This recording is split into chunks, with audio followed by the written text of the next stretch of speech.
whisper in the dollhouse. Hey night listener, tonight we enter the shadows, the kind of shadows that press against the windows after midnight, the kind that pool beneath the street lamps and smear across wet asphalt like old bruises. Rain taps on glass like secrets trying to escape. Somewhere, footsteps echo, but only when you don't look. And if this story found you, maybe it's because you've been followed too. So, before we vanish into this mystery, like the video and subscribe only if you can handle the truth buried beneath the lies. Drop a comment below. Tell me where you're listening from and whether you're drawn to the truth, the thrill, or the justice. Now, lock your doors, take a deep breath, and follow me into the dark. It starts with a murder, but not the kind you expect. This one is silent, clean.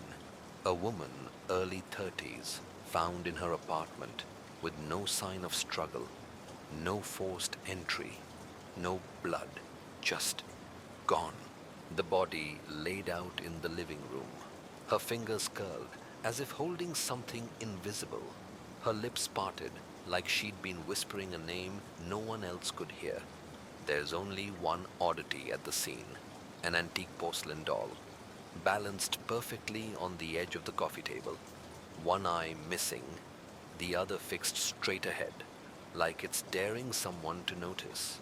You're called in because the scene matches a case from years ago, one that was closed. Or so they said. The moment you step inside, you feel it, that crackle, like memory trying to wake up. You've been here before, but that's impossible. Rain hits the window in tight, nervous taps. You reach for the doll. It's heavier than it looks, cold. Hairline cracks across its painted face. And underneath, beneath the soft velvet of the dress, you find something. A seam, torn, but sewn back together. You pry it open. Inside the hollow base is a piece of paper, folded a dozen times over, yellowed, fragile. You open it carefully. It's a child's handwriting, crude, unpracticed, letters backward. It says, "He said not to tell, but I did anyway." You freeze, not because of the message, but because you recognize the handwriting. It's yours. The paper flutters in your shaking hand. You knew, but pretended you didn't. You never owned a doll like this. You never wrote anything like this.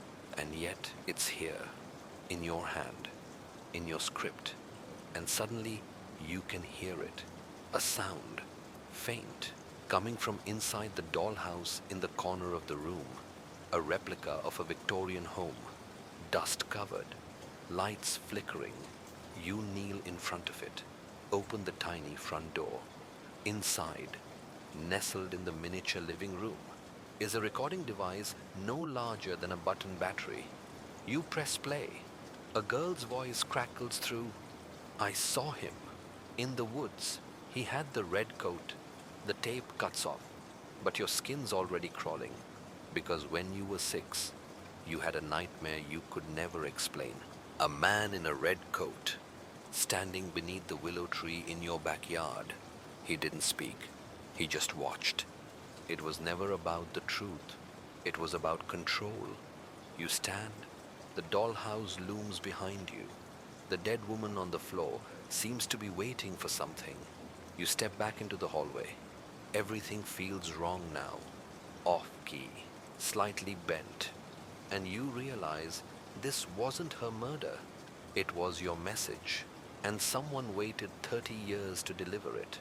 The porcelain eye rolls off the coffee table and shatters on the hardwood floor. A reminder that someone is watching and they remember you. The photo that shouldn't exist. You don't sleep that night.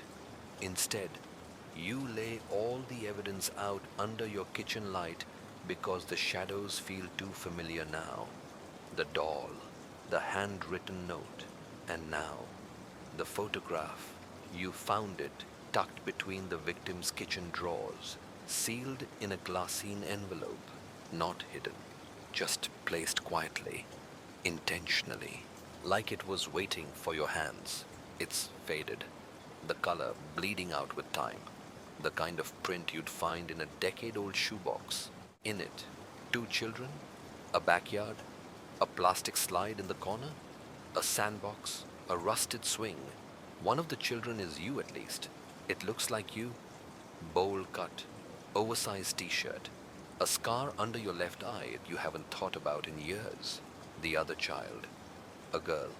You stare at her face for hours. She's smiling, not in the way kids normally do, but small, tight, like she's holding something back, and her eyes, they're wide, too wide, like she's listening to something outside the frame. There's something scrawled on the back in black crayon. Best friends don't tell.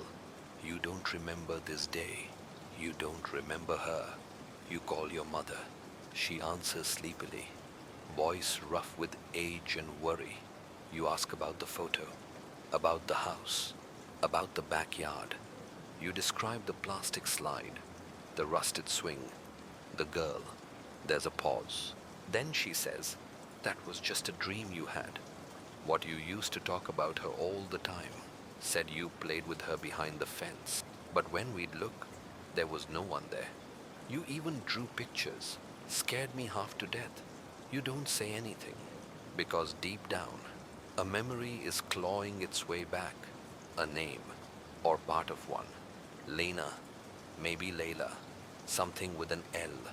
Everyone lies, especially the quiet ones. You hang up and you search. Old neighborhood records, playmates, school rosters, nothing. No Lena, no Layla, no child matching her face. You run it through facial recognition. The algorithm loops for 20 minutes, then spits out no match found. You knew, but pretended you didn't. There's one more place to look. You go into your closet, behind the coats, under the box of tax receipts. A shoebox marked stuff inside your old sketchbook, the one your mom mentioned. You haven't touched it since elementary school. The pages stick together slightly. Faded pencil, crayon, a child's chaos, dinosaurs, rocket ships, a smiling sun, and then, halfway through, a page that's been glued shut. You peel it open, slowly. Inside is a drawing, a child's drawing, but too detailed, like someone older helped. There are two kids, you, the girl. Behind you is a tall figure, wearing a red coat. His face is just scribbles, violent, angry strokes, black crayon tearing the paper. And under it, in shaky handwriting, he said he'd bury the secret with her. You sit back, dizzy, the photograph, the note in the doll, the girl in the drawing. They all point to one thing. This murder wasn't random. It's the second act of a story you forgot you were in. And someone, maybe the girl, maybe the killer, wants you to remember the first part. You stare at the girl's face again, that smile, too tight. And suddenly, you realize she's not smiling at the camera. She's smiling at whoever is taking it. And if it wasn't your mom, then who the hell was it? A soft click echoes from your hallway. You turn, but no one's there. Just the door slightly ajar. Even though you locked it, you walk over, open it slowly. Nothing, but on the floor, a crayon, red, fresh. It was never about the truth. It was about control. A nursery rhyme with no origin. You leave the light on now. Every room, every hallway, even the bathroom. Darkness isn't just unwelcome, it's unsafe. Because what used to feel empty now feels inhabited. Like something unseen moves only when you look away. At 3:12 a.m., the phone rings. Not your cell, Your landline, the one no one ever uses. You stare at it as it rings once, twice, then stops. No message, no missed call log, just silence. But before you can set the receiver down, you hear something. Not from the phone, from inside your apartment. A sound that doesn't belong. Humming. A child's voice. Fragile, off-key, singing something slow and sweet and familiar. You follow it down the hall, into the den, toward your childhood sketchbook. The pages lie open where you left them. The air around them hums softly, like the room is remembering something before you do. The melody wraps around your brain like a fog. Red coat, buttoned up tight. He hides in the shadow and stays out of sight. Don't look too long or he'll take your name. Then no one will ever find you again. You freeze. That rhyme, you knew it. You sang it, but there's no record of it anywhere. Not in old lullabies, not on the internet, not even in old neighborhood folklore, because it wasn't public. It was yours. You remember whispering it to yourself in bed as a child under the covers, clutching your flashlight like a sword.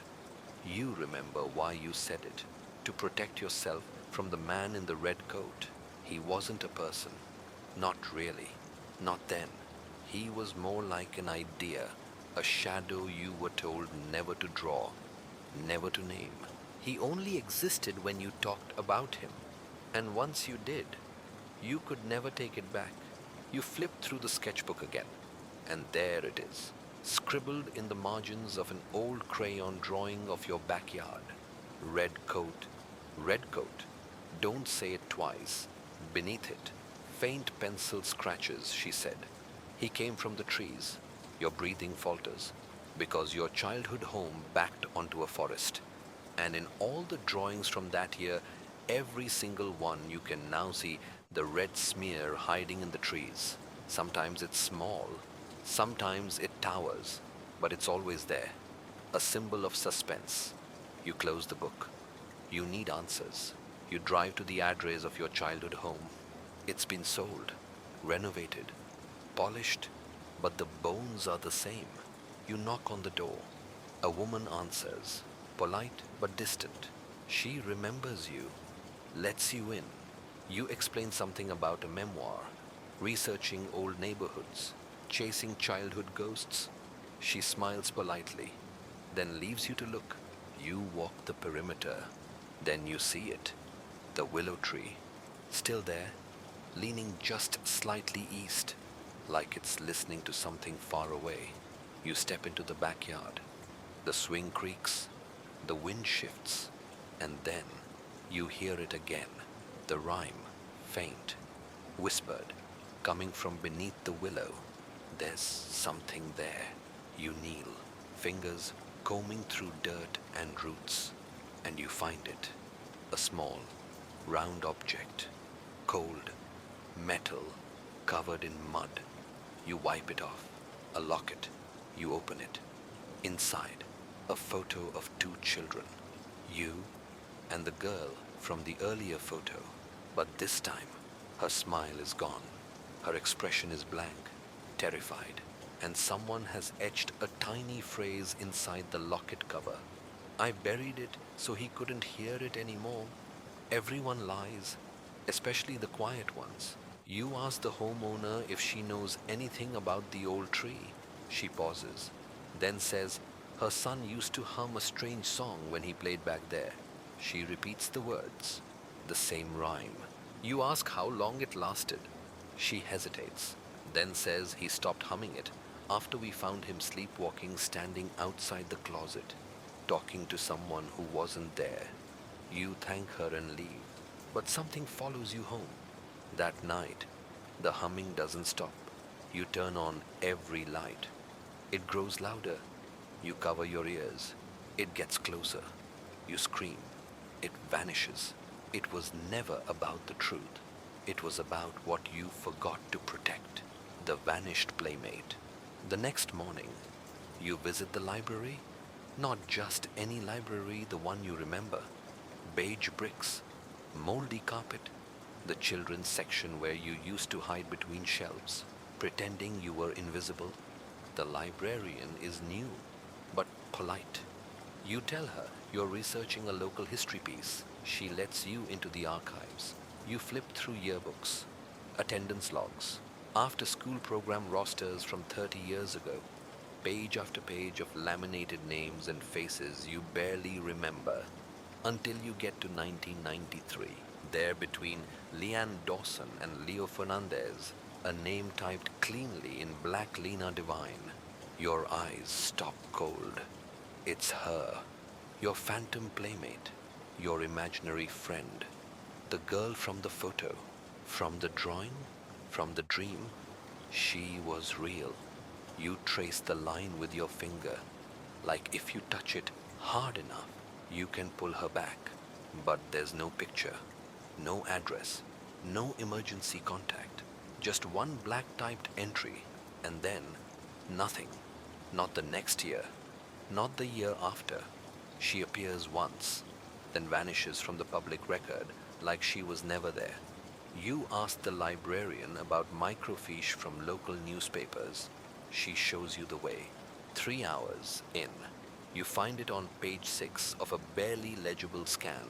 A single paragraph under the headline, Neighborhood Briefs. Local authorities are investigating the sudden disappearance of 7-year-old Lena Devine. Last seen playing behind her home near the Eastwood Woods area. No leads at this time. Your breath catches. That's where your childhood backyard backed up to. And suddenly, you remember something. A memory so faint, it feels like trying to hold on to steam. You and Lena, a flashlight, hiding in a crawl space beneath your house. Her whispering, "Don't go inside the trees. He lives under them." You close the file, drive home in silence. On the way, you pass your old elementary school. It's been repainted, but the structure's the same.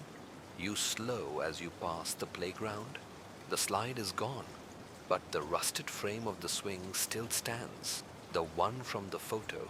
You pull over, climb through the broken fence, and you see something carved into the underside of the metal swing seat. Faded, but legible. Best friends don't tell. The same words from the photo. It was never about the truth. It was about control. You take a picture, then look closer. Next to the carving is a tiny, almost invisible drawing etched in with something sharp. A triangle, 3 dots inside, one of them shaded black. You don't recognize it, but your stomach tightens anyway. You reach out to touch it, and something stings your finger. You pull back, blood beads up. You blink, and in that moment, the wind moves, not through the trees, through the swings. They sway, just slightly, even though there's no one there, even though the air is dead still. You step back. Your phone buzzes. An unknown number. No caller ID. You hesitate, then answer. A child's voice. "You weren't supposed to remember me." Click. You stare at the screen.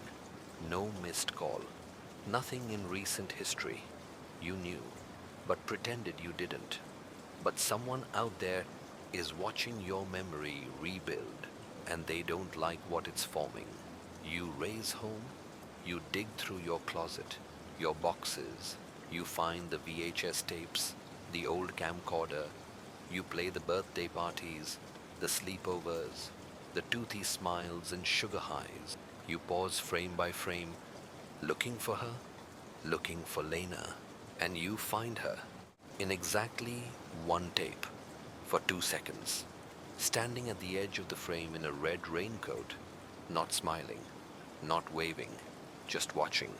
And before you can hit rewind, the screen flickers, the tape whirs, and the frame where she stood is now static, erased. It was never about what you saw. It was about what you were made to forget. The basement door was always locked. The first time you remembered the door, You were 8. It was in the basement of your childhood home, tucked behind the washer, half concealed by a dusty folding table stacked with forgotten holiday boxes.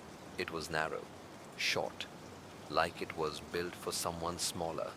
No knob, just a keyhole. Your parents always told you it led nowhere. Just old piping, storage, but kids know better. They know when a door doesn't want to be opened. They know when adults are lying. And you remember the night you asked about it. Your father's eyes froze, not annoyed, not angry, just cold. He said, "Don't ever ask about that again." You never did. Until now. The house still exists. You drive there with your heart in your throat. It's owned by someone new young couple. Judging by the potted plants and electric SUV in the driveway, you lie again. This time, you're working on a neighborhood history project. They're hesitant, but curious.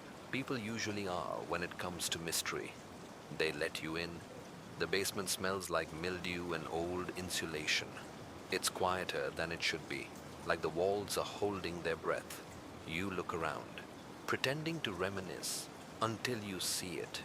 Still there, behind the washer, the door, unchanged, paint chipped, no knob, just that keyhole you feel in your pocket, the tiny brass key you found in your childhood diary.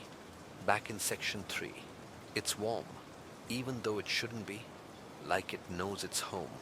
You wait until they leave you alone, then, heart pounding, you slide the key in.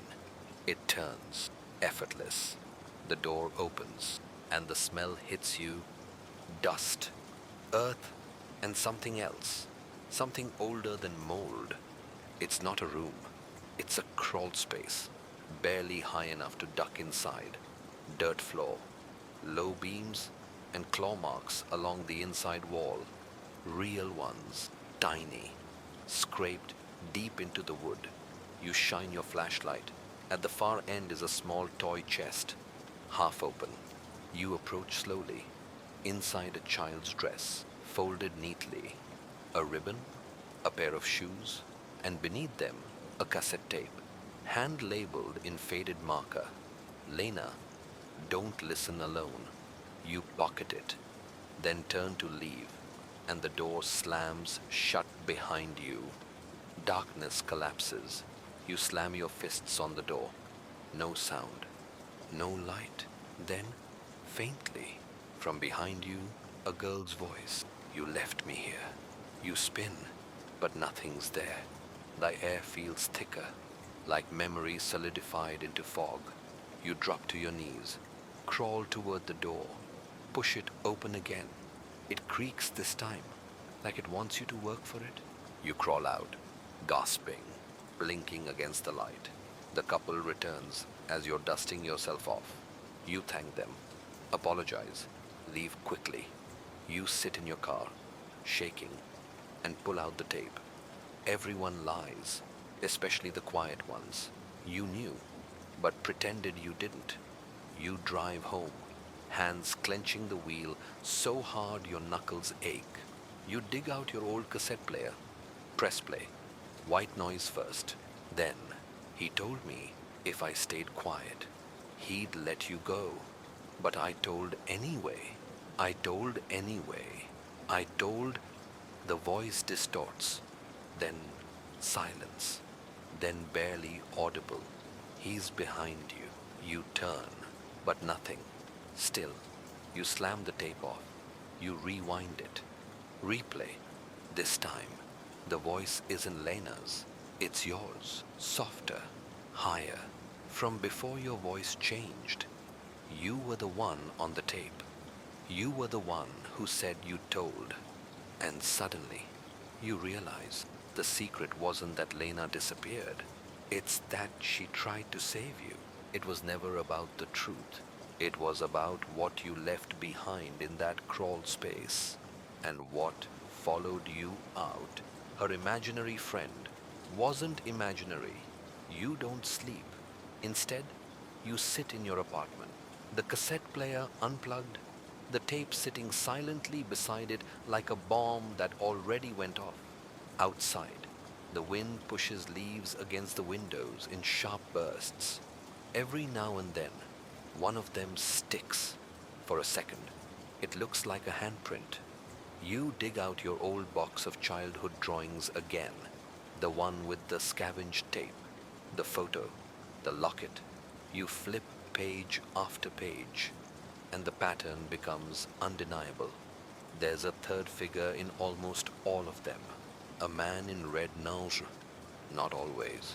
Sometimes it's a shape, a silhouette. Sometimes just a dark blotch with arms. Sometimes it's labeled him, or the listener, or once, ominously, Mr. Quiet. You had called it your imaginary friend. So had your teachers. So had your mom. But now you know what you didn't then. Imaginary friends don't appear in audio recordings, and they definitely don't leave claw marks behind the washer. You pause on a drawing of you and Lena under the willow tree. You're smiling. She isn't. And behind you, looming like a crooked tower, is the same black shape, arms like roots, body like smoke. It was never imaginary. It was just something no one else could see. You turn the drawing over. There's a scrawl on the back. He likes when we forget. You flinch, then check the other drawings again. Every one of them has a detail you missed, a phrase hidden in the trees, a shadow in a window. One has the words, "She tried to tell the truth." You trace the outline of the figure, and a question lodges in your throat like a splinter. What if he wasn't after her? What if he was following you all along? You flip through old journals, your own, your parents', the therapist's burnt files you salvaged in Section 9. Fragments align. Your third grade counselor noted that you would speak to someone during naps, always when no one was watching. You called him the Red Coat. But by fifth grade, the notes stopped mentioning him. Suddenly, completely, like someone scrubbed it. You open your closet, find your box of toys, the ones your mom kept. Inside, the stuffed rabbit you clung to every night. You used to whisper into its ear before bed. You press it now, nothing, but something inside shifts. You tear open the seam with shaking fingers. There's a slip of paper, folded 16 times. You open it. One line, in a child's handwriting. He said, "I'm not allowed to be alone anymore." And underneath that, scrawled differently, like an answer. "Then let's never be alone again." Your hands go cold, because Lena didn't invent him. You did, or he made it seem that way. You knew, but pretended you didn't. There's a sudden sound in the hallway. A soft knock. You freeze. Another knock. Soft, like a child's hand. You approach slowly, heart hammering. Open the door. No one, but there's a small, folded piece of paper on the floor. It's aged, yellowed, burnt slightly at one edge. You unfold it. It's another drawing. Two kids again. You and Lena. Only this time, both of you are inside the red figure's outline, enclosed, consumed, and below it, written in blocky red crayon, "He's not imaginary. He's inherited." Everyone lies, especially the quiet ones. It was never about you forgetting. It was about passing something on.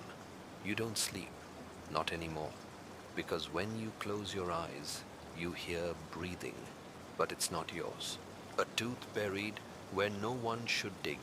You wake up on your couch, not because you fell asleep, because the lights are off, and you didn't turn them off. Outside, the city pulses in distant orange and siren blue, but your apartment is hushed, dark, like a moment before a scream. You reach for your phone, dead, no battery, or maybe something worse. You sit up, every hair on your arm standing. There's dirt under your fingernails, You stare at your hands. They're scraped, fingers red raw like you've been digging. You stand, dizzy, try to trace the last thing you remember. The drawing in the hallway, the knock, the note on the floor, then nothing. A blackout memory, like something rewound your mind and left a blank where a page used to be. You glance at the front door, locked, but your shoes are caked in soil. You rush to the bathroom, flip on the mirror light. There's mud on your face, something behind your ear, a smear of blood. You knew, but pretended you didn't. You pull open your GPS history, only one ping from 2 hours ago, your childhood home. You're there before the sun rises. The house is dark, no lights, no motion. You climb the back fence and head for the willow. The ground is disturbed, dirt kicked up, uneven. There's a hole, fresh. You kneel, dig with your hands. 6 inches down, you hit something. A lunchbox, old, rusted, covered in soot and tree sap. You pry it open.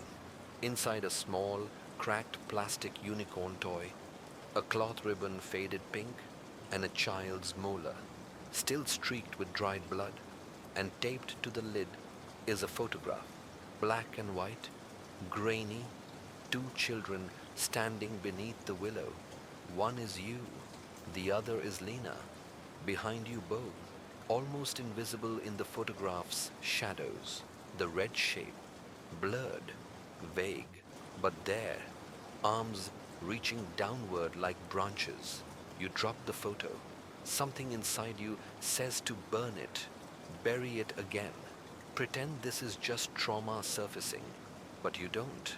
You put it in your pocket, and you keep the tooth, a symbol, a relic, something he meant you to leave behind. Because that's the trick, isn't it? He doesn't erase memories. He buries them, like teeth, like dolls, like Lena. Everyone lies, especially the quiet ones.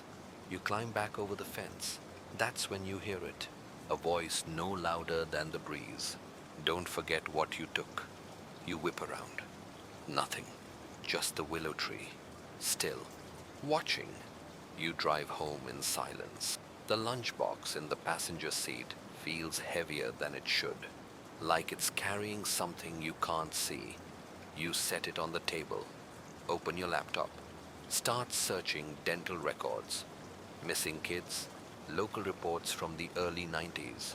But there's nothing on Lena. Again, the name Lena Divine returns 0 hits now. Even the microfiche scan you downloaded is gone, replaced with a blank JPEG. It was never about the truth. It was about who controls the archives.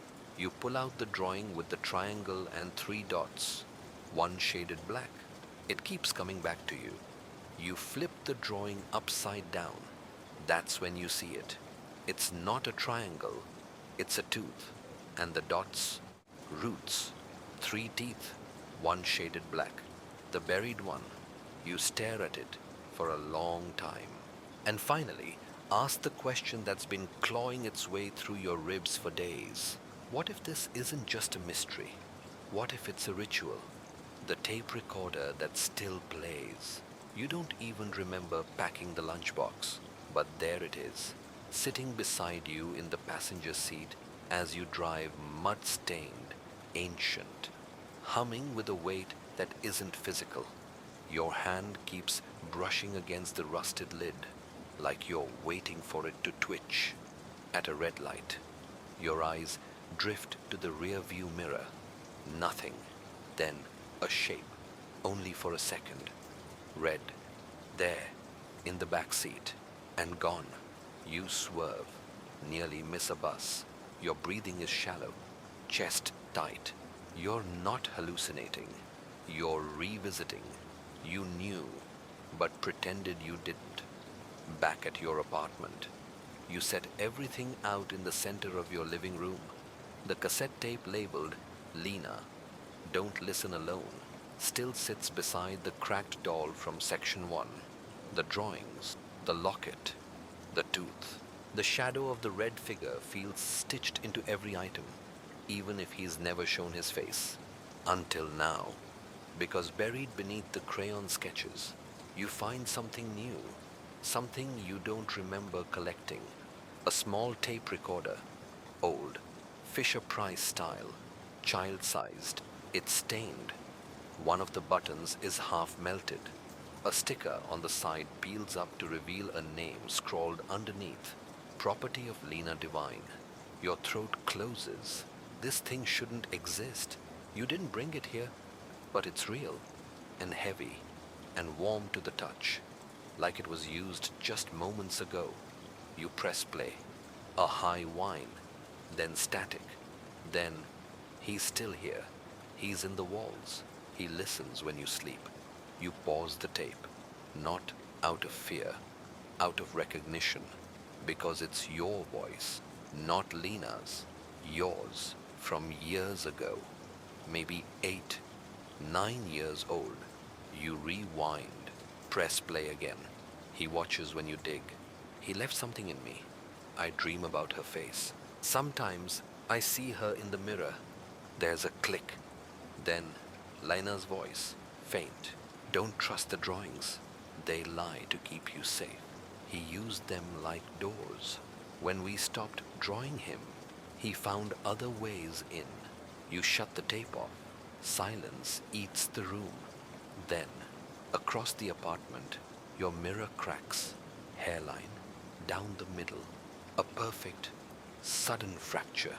You stand, walk slowly to the bathroom. The mirror trembles slightly in the fluorescent light, as though reacting to your presence. And behind you, for a split second, you see her, not the red figure, Lena, standing in your hallway. But her eyes are all wrong, too wide, too empty, like the light inside her was scooped out and replaced with something borrowed. You spin around, gone. The mirror settles. You take the recorder, open the back panel. Inside, jammed beneath the batteries, is a note, folded small, child's handwriting again, but the letters are frantic, crooked, almost shaking. He said you'd come back. He said to give you this. He said you were the last one. Your knees buckle. You sit on the floor, try to connect the impossible, because it was imaginary. Until now. Now it's documentary, autobiographical. You pull the tape out, flip it over. Side B is labeled with 3 smudged red letters, DAY.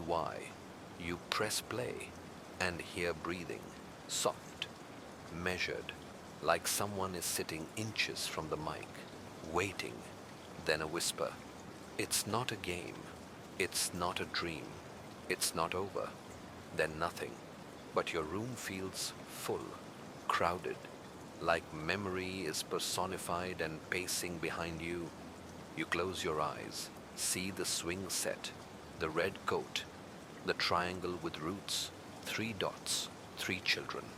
You open your notebook and start drawing. Your hand moves faster than your mind. You sketch the triangle, then shade the 3rd dot.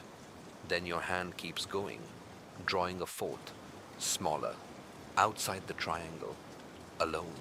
And underneath it, your hand writes without your permission. One has to watch. One always has to watch. It was never about saving Lena. It was about you replacing her. The therapist who left mid-session. You were 10 years old. The school said it was just precautionary. You'd been caught talking to yourself in the bathroom, not whispering, arguing. When asked, you said, I wasn't talking to myself. I was answering. They sent you to Dr. Mercer, a quiet man with leather chairs and a slow way of blinking like he already knew your secrets. You remember how he had you draw things, recreate your friend. You said the name once, the listener, and he flinched. Then you never saw him again. They said he relocated, left town overnight. But now you know better. You dig into old files, find a friend of a friend who pulls archived medical records.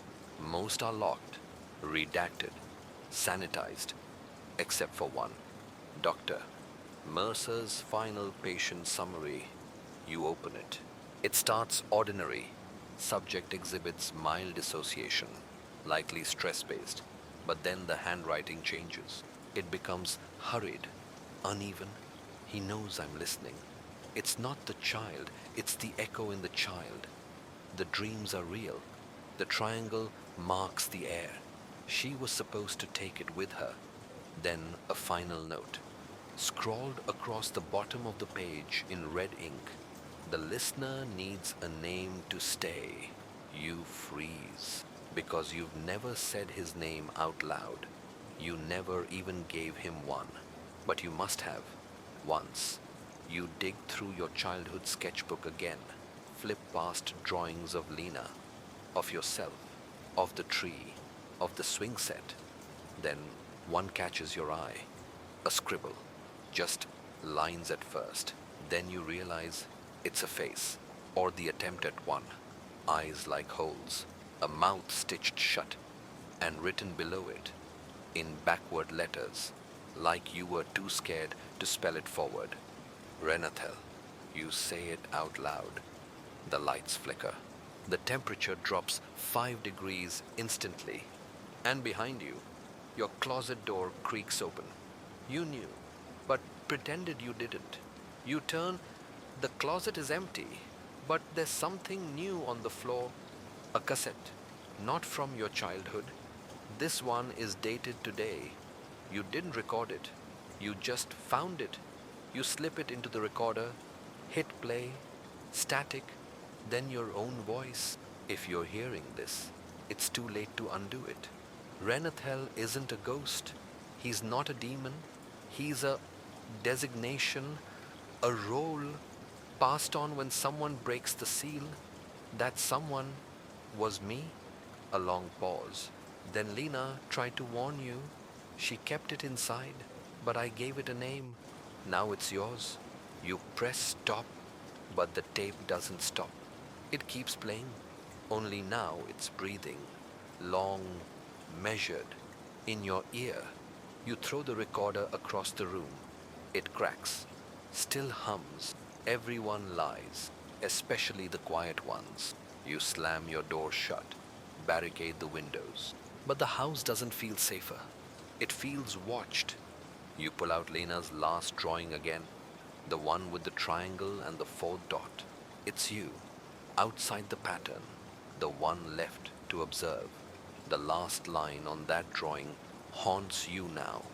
He can't leave unless someone watches. It was never about being the victim. It was about being the witness. Because Renathel doesn't kill. He remembers, and memory needs a keeper. The 4th dot moves. You stay up until the sun rises. The lights on. Every mirror covered in bed sheets. Every noise catalogued. Every breath monitored. Renathel. You say it again quietly this time. The name sounds ancient, like it predates sound. You taste copper in your mouth the moment you speak it, like something inside you reacts to it. The 4th dot. The outsider, the witness. You sit at your table. The drawing spread before you, like a map you never wanted to read. The triangle, the 3 dots. The shaded one in the middle, Lena. Then you, circled apart. The 4th, the one who remembers. You pick up a pen. You try to shade yourself in. The ink won't stick. It bleeds away from the paper like the drawing is rejecting you. You knew, but pretended you didn't. You returned to the willow, not out of courage, but obligation. The hole you dug is still open, but now it's deeper. Someone or something has been back. The dirt is cold, wet, newly turned, and at the bottom, something glints in the soil. You reach in, another tooth, but this one is fresh, still red at the root. Next to it is a folded square of cloth. You recognize the fabric immediately. Lena's dress, the one from the crawl space box. But it's different now.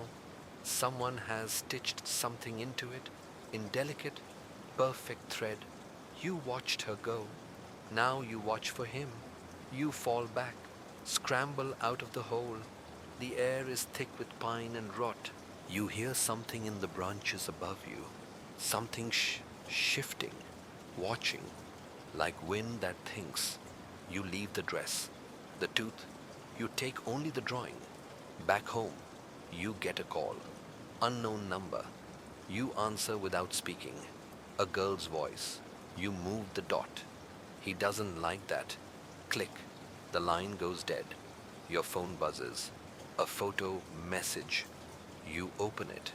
It's a screenshot of you from your webcam, sitting exactly where you are now, only in the image. There's something behind you, a red blur, as if someone walked past you while the screenshot was taken. You spin around. Nothing. But the lunchbox has moved. You'd left it by the door.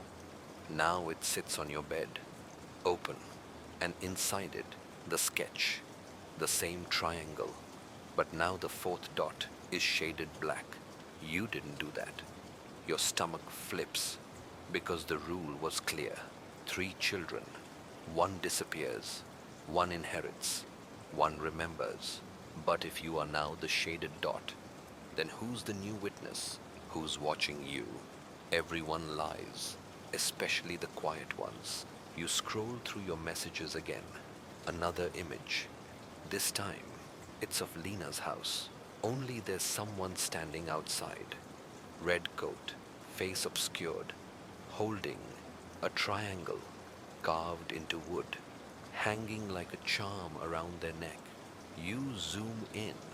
They're holding up something small in their hand. It's your childhood tooth, still streaked with blood. And something dawns on you, slow and cold as dawn fog. This wasn't about burying memories. This was about planting them. You were the soil, and the thing that grew has your name. The forgotten birthday party. You're 12 in the memory. Balloons on the porch, cheap streamers, a folding table with cake. You remember the frosting was blue. It stained everyone's mouths, turned smiles into mockeries.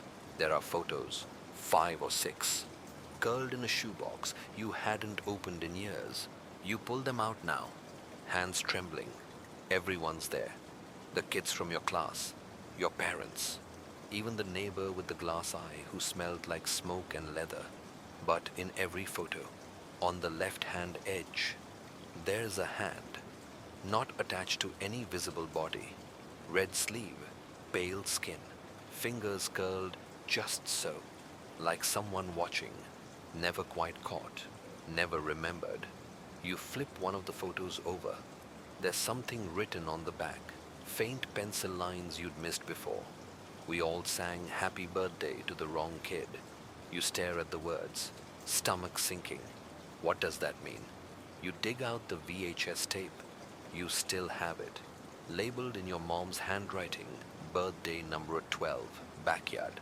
You hook up the old VCR, feed the tape in, the screen crackles, then footage.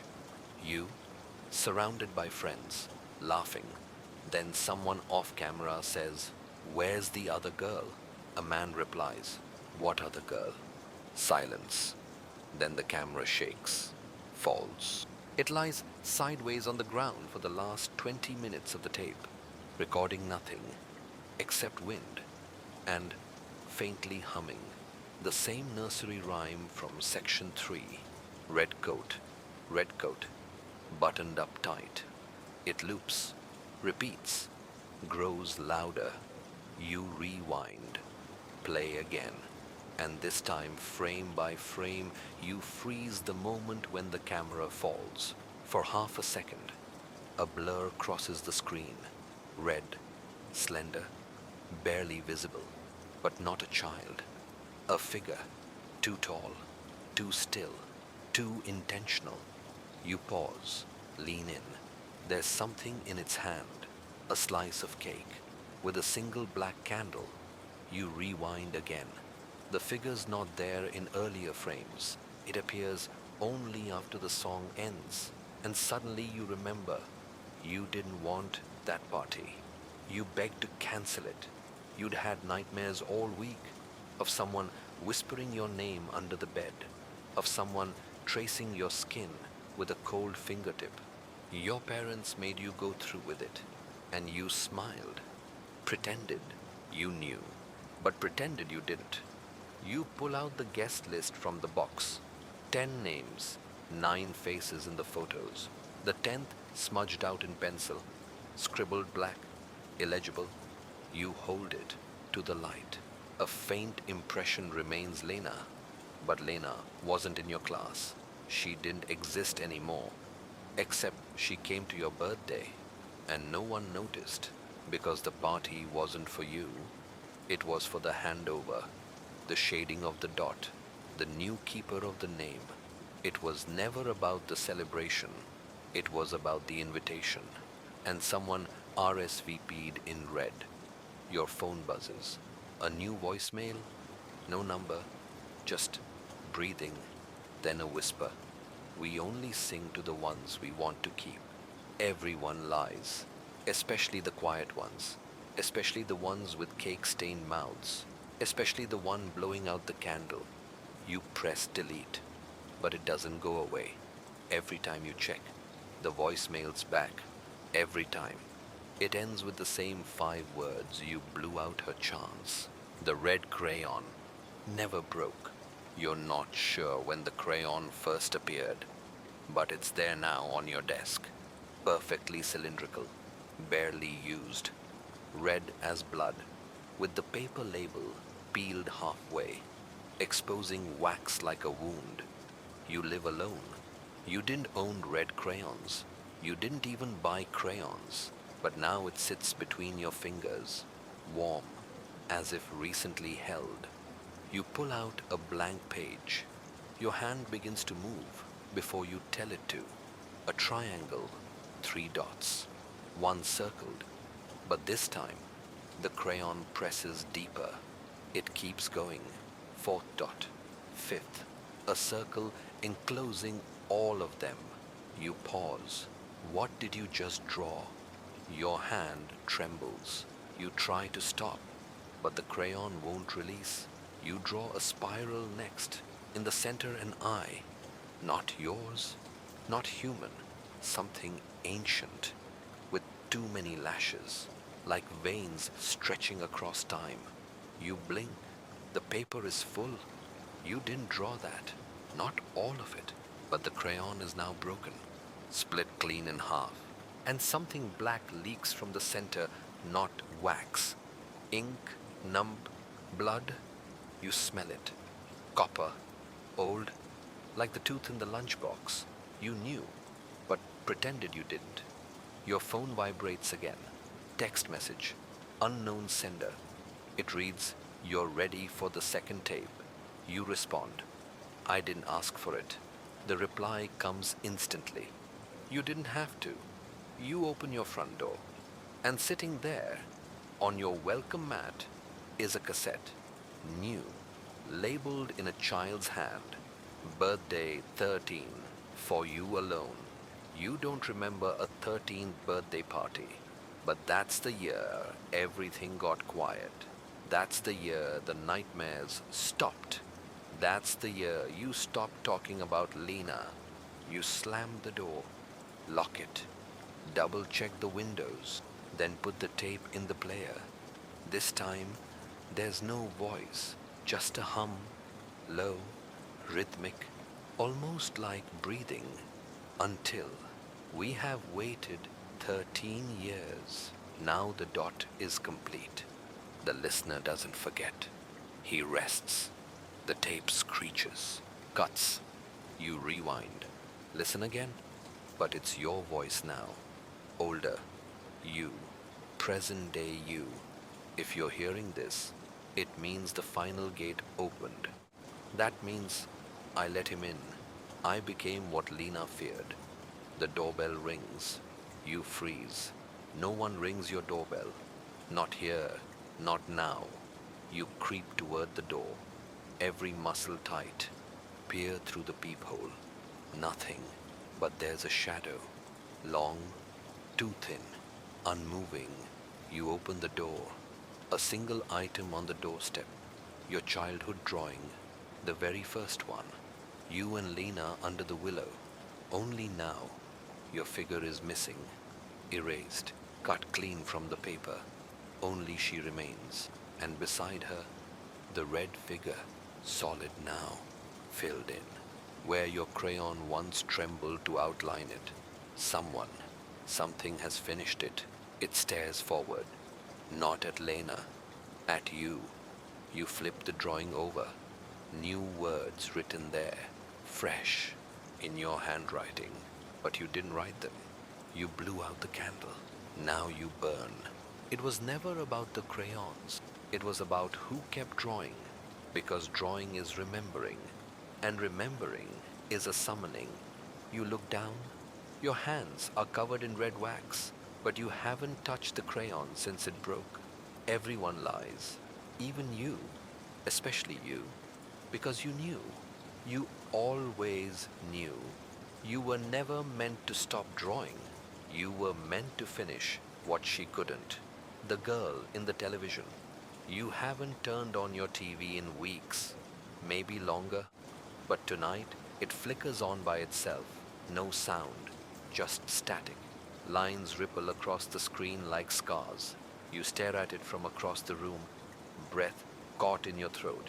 Then a shape. A girl's silhouette. Standing in the middle of the static. Not walking. Not blinking. Just watching you. You approach slowly. As if waking something might mean you never go back to sleep. As you get closer, you see the outline more clearly. Braids. Dress. Two thin arms. It's Lena. She doesn't move. But her eyes, those flickering pixel-smeared eyes, never leave yours. You turn off the TV. Nothing happens. Still there. You unplug the power. The screen stays on. Everyone lies, especially the quiet ones, especially the ones who never left. You sit in front of it, cross-legged like a child, waiting for something to break. Then it does. She lifts her hand and points behind you. You turn. The mirror. The one you forgot to cover. In it. You're not sitting alone. There's a figure behind you. Seated perfectly still. You whip around. Nothing there. But the reflection lingers a beat too long. As if the image didn't get the message. You cover the mirror. Turn back to the screen. Now Lena is gone. The static clears for a moment, revealing footage. Your 13th birthday. A cake. A single black candle. Everyone singing off-key. Then the video pauses and begins to rewind. Rapidly. Back through the singing. The setup. The empty backyard. Until it stops. On a frame that makes your blood go cold. It's you. Alone. Standing by the swing. Holding something in your hand. A red crayon. And behind you, in the willow's shadow, the listener. Arms draped around your shoulders like ownership. You knew, but pretended you didn't. You remember nothing of this day. But now you do. You weren't handed the red crayon. You offered it. You asked him to stay. And he did. That's why the nightmare stopped. That's why Lena vanished. Because you chose to forget. You built the memory cage. And he slipped inside. Safe. Patient. Waiting. Your phone rings. You don't answer. But the voicemail transcribes itself instantly on the screen. A voice-to-text message. Why did you call me? You called me. You called me when you were scared. You dropped the phone. It lands face up. Your contacts list is open. One name you don't recognize is starred. Renatel. You never added that. You never saved that name.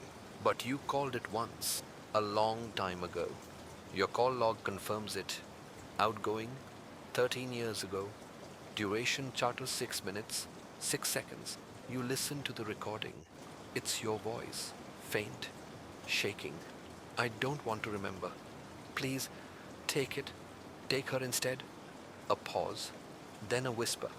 You don't remember speaking. I won't draw him again. He's yours now. You drop the phone like it burns. Look back at the TV. The screen is dark, but your reflection stares back. Only your mouth moves without you. It forms a word, silent, but unmistakable. Renathel. You cover the screen, sit in darkness, and realize it was never about memory. It was about bargain, and you kept your part. But now he wants renewal because the listener doesn't forget. He just rewinds the doll that held the real map. You wake up with dirt under your nails again. Your feet ache like you've been walking for miles, but you haven't left your bed, or so you thought. The doll sits on your dresser, the one from the crawl space box in section 1. You swear you left it in the closet. Now it's facing you, arms outstretched, mouth sewn shut. You approach it slowly, heart hammering. It's heavier than it should be. As you lift it, you notice something odd. Its chest is lumpy, misshapen, stuffed too tight, and beneath one of the stitches, something red peeks through. Not cloth, wax. You grab a knife, slice carefully. Inside the doll's chest cavity, a bundle of folded paper wrapped around something solid. The bundle is bound with a familiar pink ribbon. Lena's. You open it. The paper is old. Drawings, dozens of them, all made by different hands, different kids, different years. Each drawing is a variation on the same motif triangle. Dots figure in red. Some show 4 dots, others 5. One has 16. You spread them out on your bed like tarot cards. Then you see it. A pattern. The more dots in the drawing, the more elaborate the figure. More arms, more eyes, more symbols woven into the triangle. It's like the listener grows with each child who remembers or forgets, and the symbol evolves with him. But one drawing stops you cold. It's dated 1991, signed Lena D. A single triangle, 1 dot, shaded. She was the first. You were the last. Or so you thought. There's one more thing inside the doll. A photograph, black and white, torn edges, a group of children, a summer camp. They're smiling, lined up on a dock, but someone has circled 3 of the faces in red pen. One of them is you. The second is Lena. The third is a boy you don't recognize. At the bottom, someone has written, 3 went in, 2 came out, 1 stayed behind. Your stomach tightens. You flip the photo. On the back, a map, hand drawn, to a cabin in the woods, a date scrawled beside it.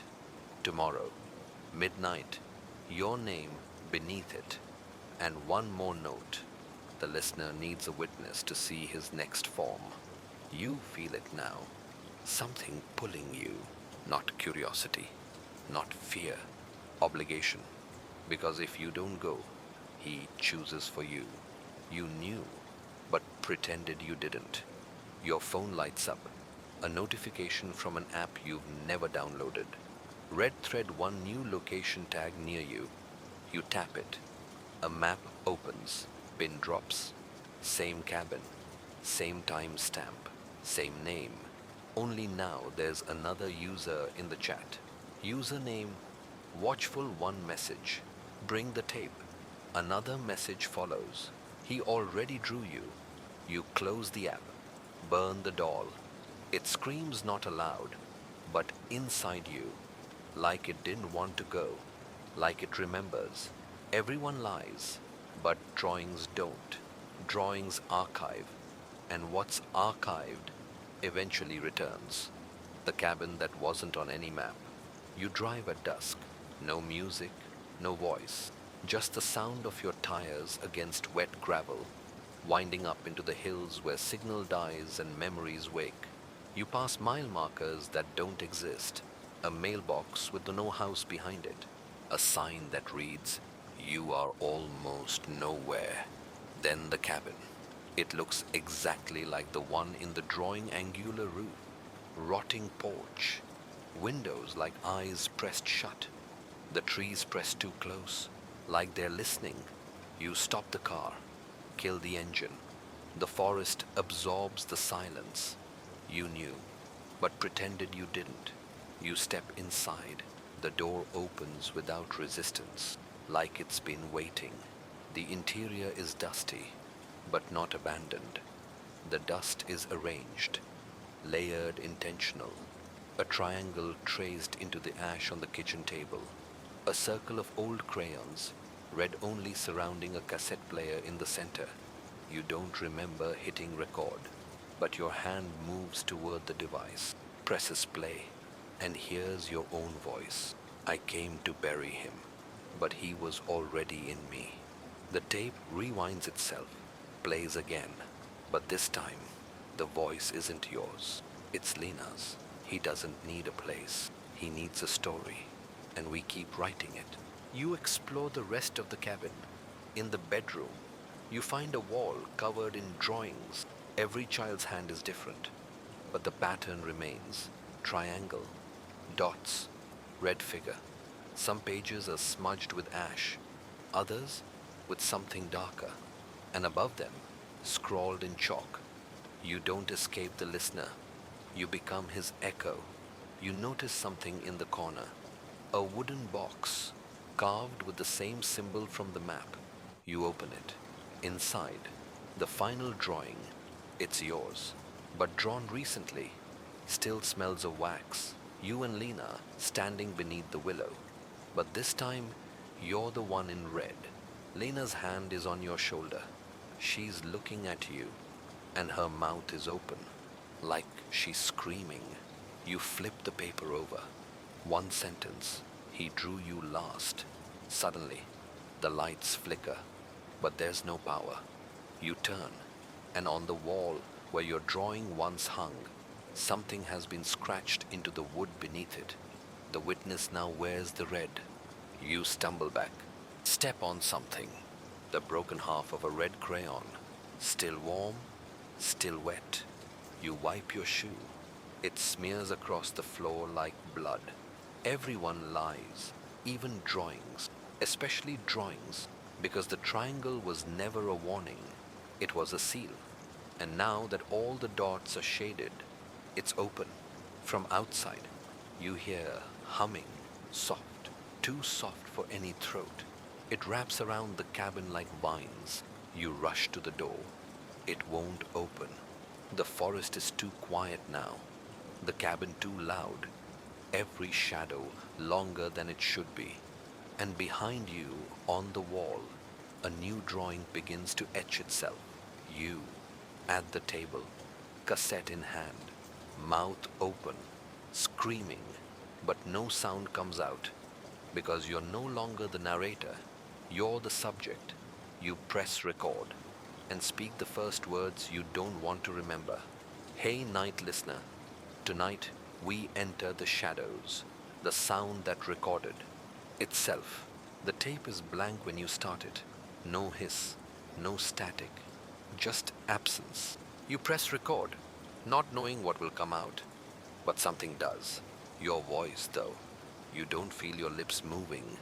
This is how it always begins, with a drawing, with a silence that isn't empty, just waiting. Your hands shake.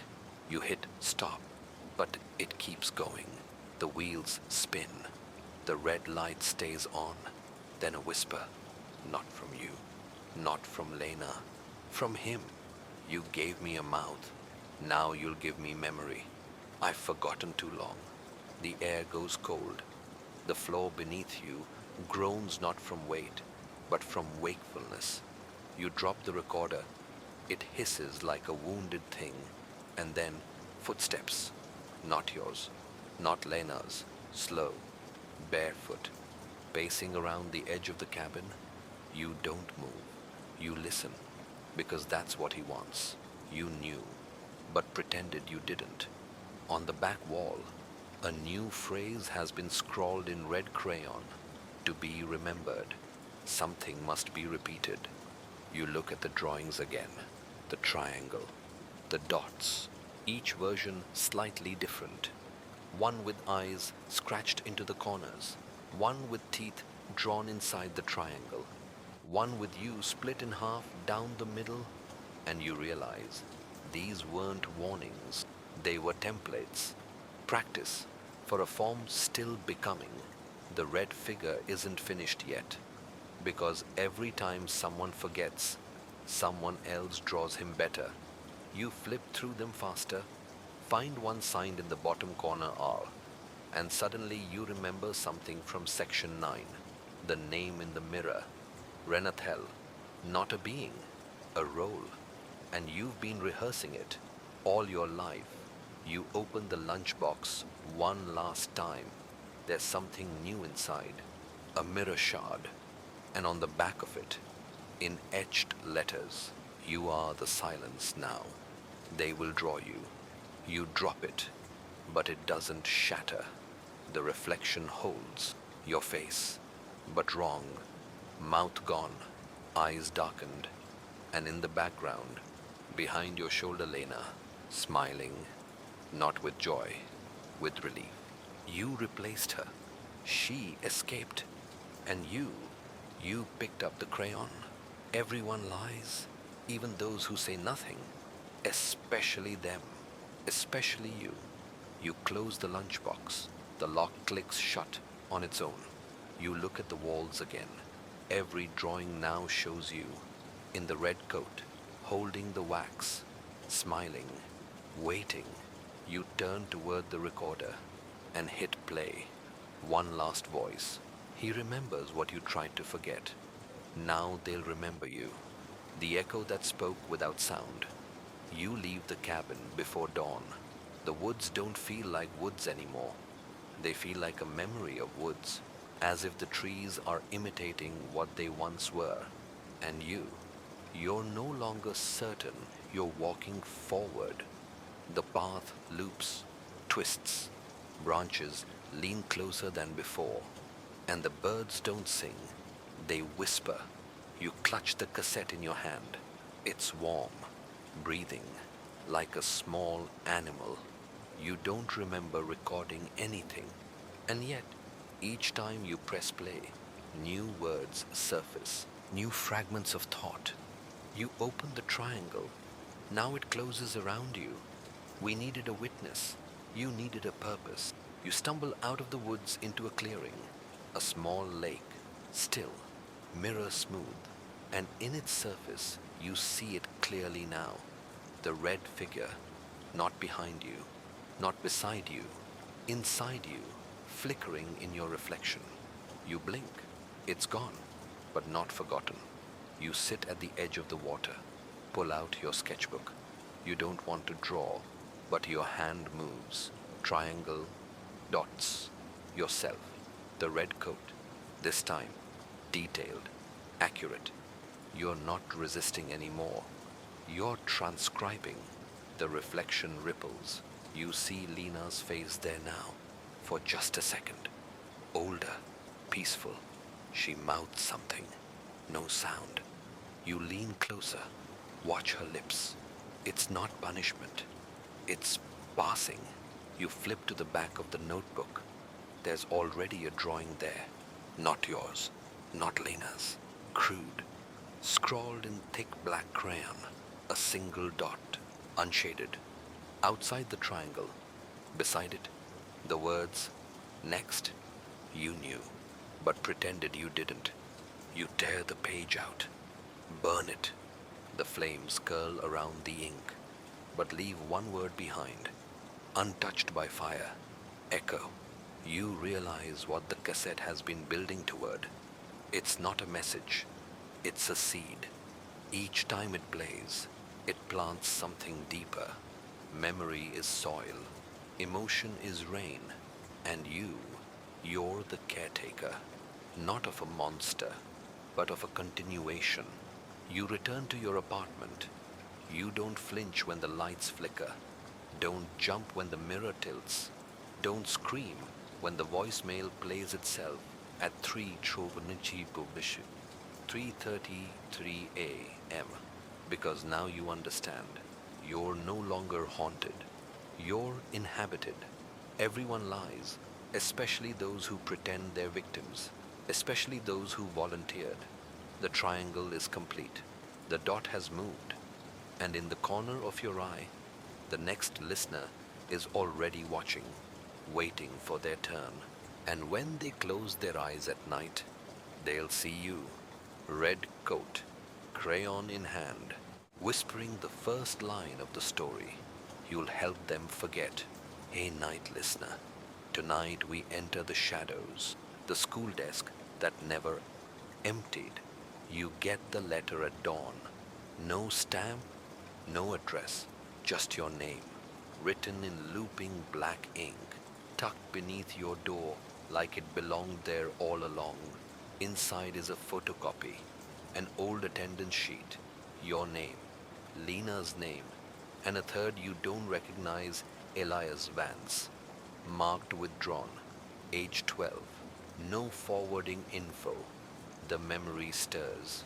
A boy, always quiet, always watching, sat 2 rows behind you, always drawing, always in red. You remember now one day he stopped coming. You asked the teacher. She said there was no Elias in the class, that maybe you were confused. You weren't. You just knew, but pretended you didn't. You drive to the school. It's still standing. Dustier, smaller than you remember. The custodian is old, tired, and uninterested in your story until you show him the paper. He stiffens, says nothing, then unlocks the oldest classroom, the one they never reassigned. Inside time hasn't passed. Chalkboards still smeared with names, desks carved with initials, and in the back corner, Elias's seat, untouched. You approach it slowly, like approaching a sleeping animal. You lift the lid of the desk. Inside a spiral notebook, every page is filled. Drawings, triangles, dots, always 4. The same 4 arranged again and again in variations, and in every version. One dot is shaded black, the 4th, the replacement. You flip to the final page. Just 2 words, written in enormous red crayon. Tag, you're it, underneath your own name. The same handwriting from the walls, from the cassette label, from the lunchbox, from the drawing you never remembered drawing. The bell rings overhead. No students come, no teachers stir, but the lights flicker on, and the blackboard clears itself. Slowly, one word appears in chalk: listen. You spin around.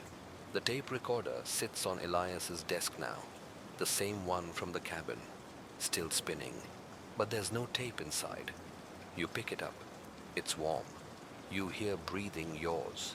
No, it's deeper, hungrier. You speak into the recorder. Ask one question. What are you? The playback answers. An echo of what you buried. A name needs breath.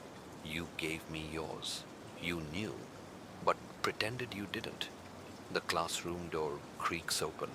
Outside, no hallway. Only forest. Only night. Only shadows. You step through, because now you remember. The drawings weren't just depictions.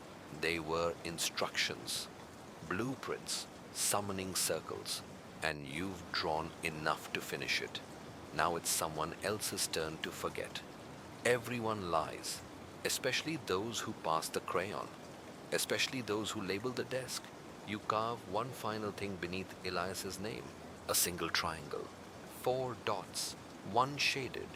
You don't circle yours, because you're not outside it anymore. You're in it. You've been drawn. and someone's already watching. The page that drew itself. You wake at your desk, face down in your notebook, but it's not your handwriting inside anymore. The page beneath your cheek is filled edge to edge in neat, looping script.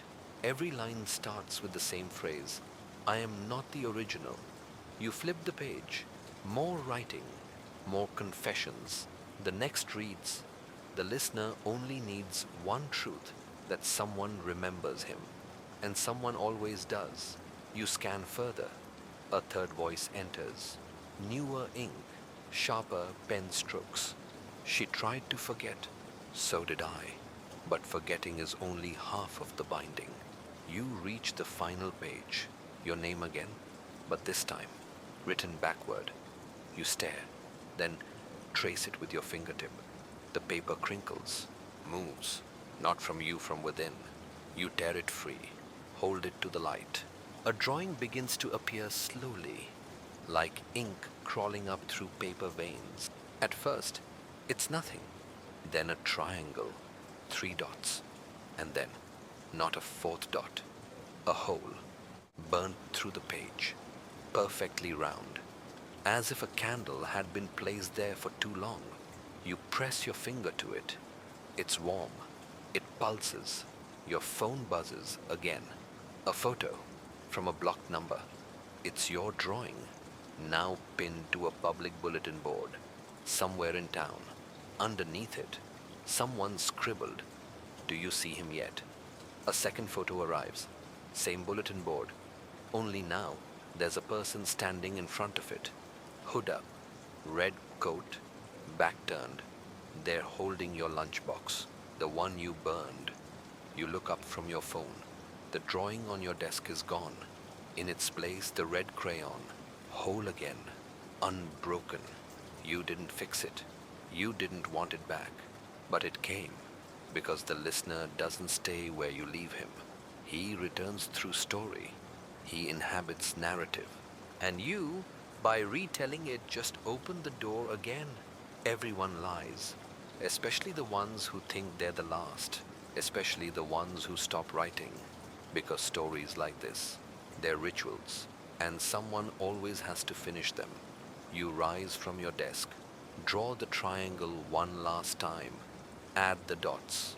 But this time, you don't shade any, you don't circle yours, you don't give him a name.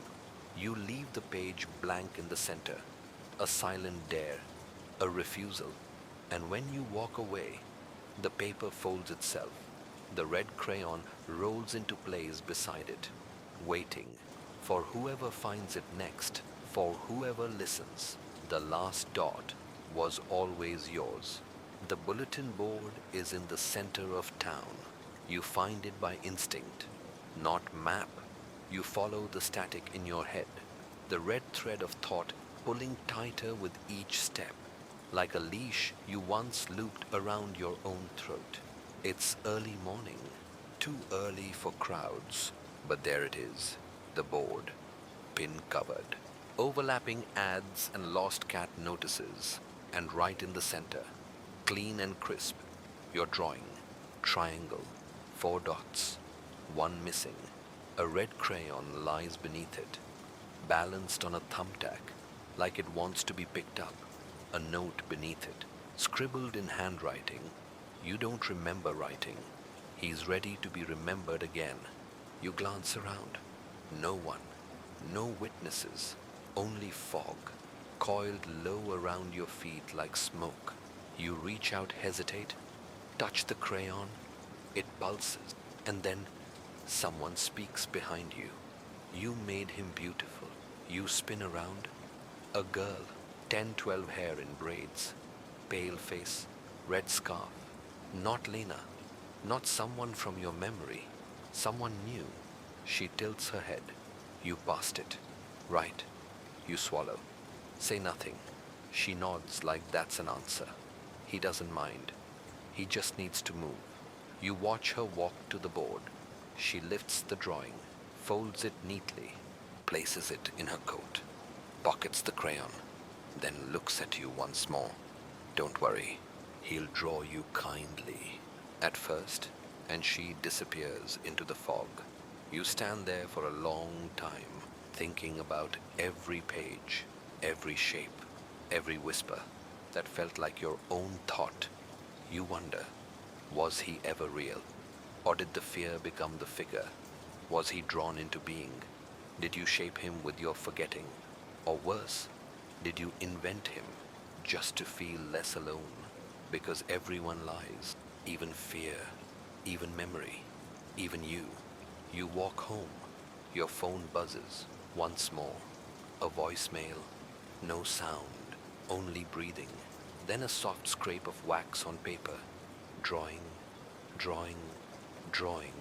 The sound continues long after you press delete, long after you unplug the phone, long after you bury it beneath your pillow, because it doesn't need the device, only the listener.